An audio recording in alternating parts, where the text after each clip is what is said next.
Okay. So my internship was in Rochester with Krystle and Heather. And from my experience, I got to experience a little bit of everything.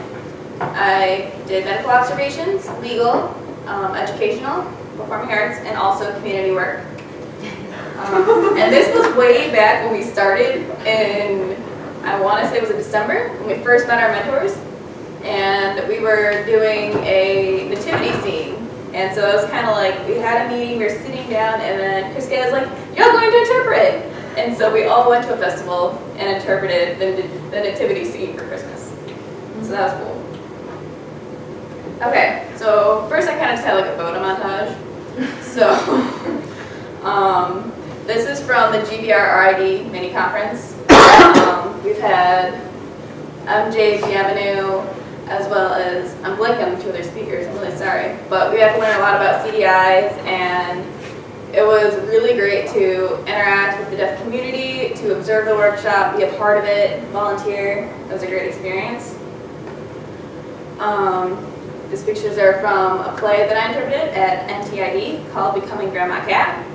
I was a voice interpreter for 3 of the actors, and that was a tough experience that I will talk more about later.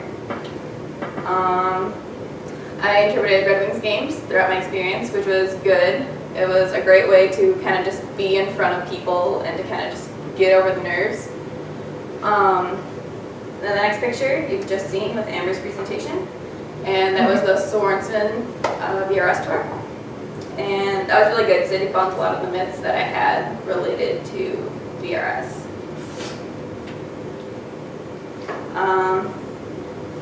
Karate tournaments, karate testing, karate seminars I interpreted. There's a little boy who is 8 and he's deaf, and so because I was already part of the dojo, it was very easy for me to gain hours that way for being involved.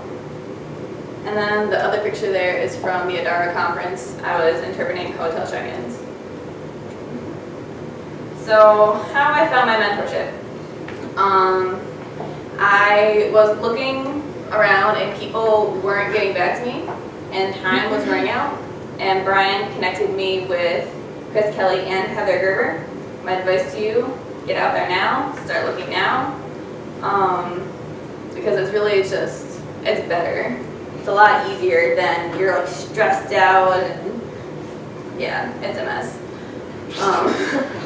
But it's okay, because it all worked out. My mentorship was great, my internship was fantastic. And so these are my hours. I had 70 and a half A hours. Some examples included hotel check-ins, Red Wings baseball, karate tournaments, testings, and seminars. I did tax meetings, college class at MCC. I interpreted the play for Becoming Grandma Cat, Boy Scout. The list goes on. These are just some examples. Can you explain the tax meetings? Yes. So that was in Buffalo. I sat down as one-on-one with an accountant and a deaf consumer, and they had paperwork that filled out, and the accountant helped them file their taxes, and I was interpreting that interaction. For my B hours, I had 203. I ghost interpreted parade meetings, spin meeting. I went to freelance interpreters meetings with my mentors. I went to a Deaf World Gala, RIT, NTID events. So you can basically read that. The meetings with agencies was interpreting agencies. I got to meet with SLC as well as Interpretech. So when the time comes that I feel I'm ready to assess, then it won't be so intimidating because I've already met the people and I kind of already have that experience. I know what it looks like. I know what to expect. And can you explain the parade meetings? Yes. The 4 of us in our little group had the opportunity to ghost interpret meetings for the St. Patrick's Day Parade. My mentor, Heather Gerber, was on the board for that. And so she was able to be a part of the meeting in addition to being able to give us, she was watching us interpret, and she would give us feedback after. We had a discussion about it, and so we see what we did well, what we need to work on. And that was towards the beginning of my mentorship, and so that was really helpful. C hours, I maxed out at 84. I observed many a variety of RIT classes. I did a safe zone training with the Gay Alliance, where they basically teach people how to have an LGBT safe place in the workplace, schools, wherever they wanted. I observed the Adara conference. I observed some workshops, NTD presentations. I went to Strong Hospital. I had an observation at the Deaf Wellness Center, court proceedings. Again, just some examples. One more explanation. Yes, go for it. What is Adara? Adara was a conference that was held in Rochester, and they basically, it had a lot to do with counseling. I think it stood for, what was it? I'm blanking. I don't have the acronym memorized either. Yeah, no. Like, But it's basically yeah. like women seeking shelter from abuse situations. One of the A's has to be abuse. There's 3 A's there. I don't know which one it is. But American Deaf and Rehabilitation Association. so it's no abuse in there at all. Never mind. Okay, so I attended. I think they have a different organization. That's ASADB. Well, see, that's exactly.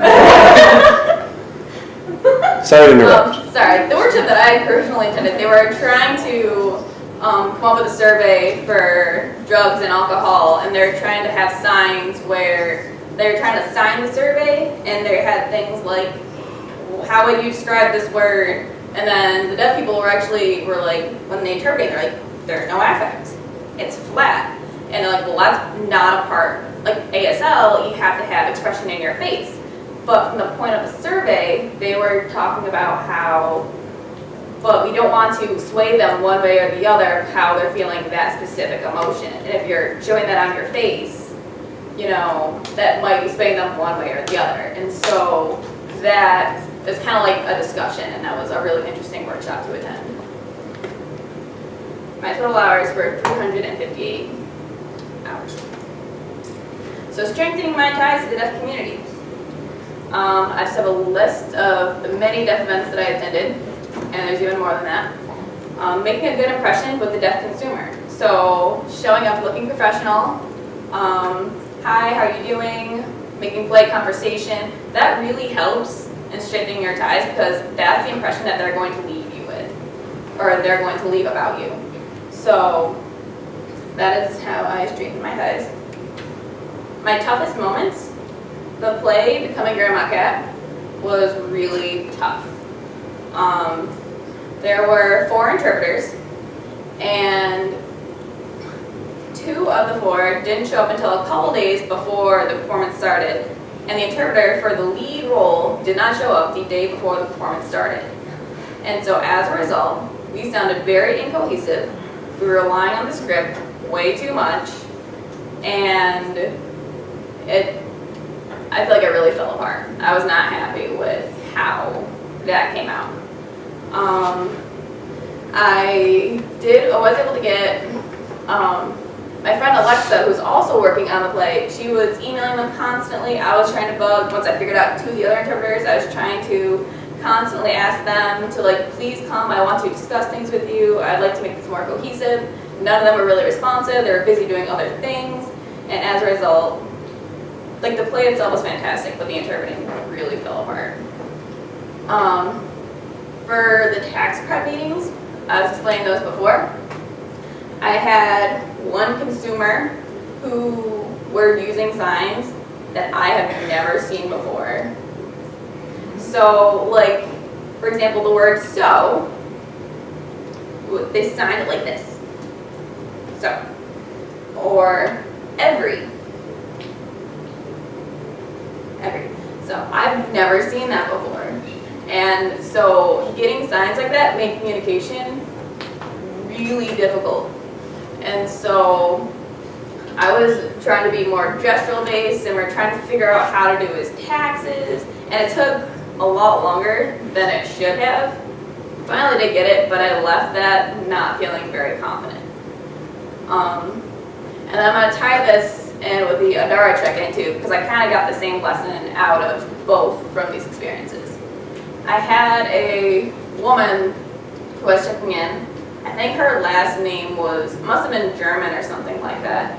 And I couldn't understand her. I couldn't understand her finger spelling.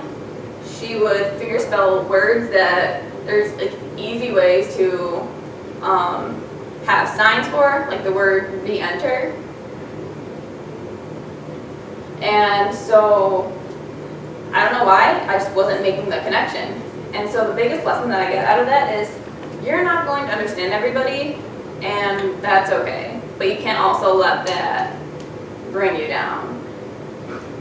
So, the best parts of my internship was definitely having my mentors and my cohort. So by having a group, it made it easier because I could rely on my mentors, but also everybody else in my group. And it allowed me to get a lot of different perspectives from a lot of different people, and that really helped to open my perspective. I liked that I was able to touch lots of different areas of my internship. So that list ahead, I got to see legal and community and performing arts, and all that was really useful because I could see what I liked and what I didn't like. I didn't like I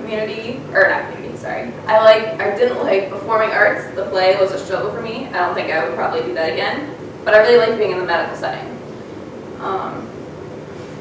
One of my favorite memories of the internship itself was Heather had this thing where we do semantic practice. So we have a word a day, and so say the word be apple.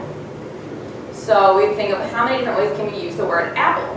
So we're like, oh, she ate the apple, the big apple in New York City. And then we come up with like apple bottom jeans, and like it was funny. So made the experience really fun and enjoyable, and you learned a lot too. So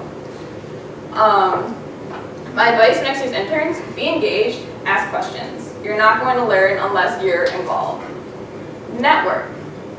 Your internship is going to be what you make of it. If you want to experience something, find someone who can help you. If your mentor can't help you, she might know somebody who knows somebody who will be able to connect you to your internship. You're not going to understand every single person. Don't let that get you down, which I've already explained. Believe it or not, keeping up with current events is the one thing that I've been told by most mentors when I ask about prepping. It comes up a lot more often than you think in our IT classes and just conversation. It's useful. Make time to take care of yourself.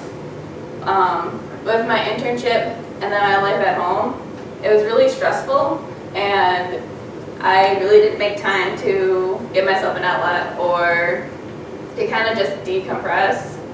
And so it's really important that you take care of yourself. That's it. Strangling your mentor.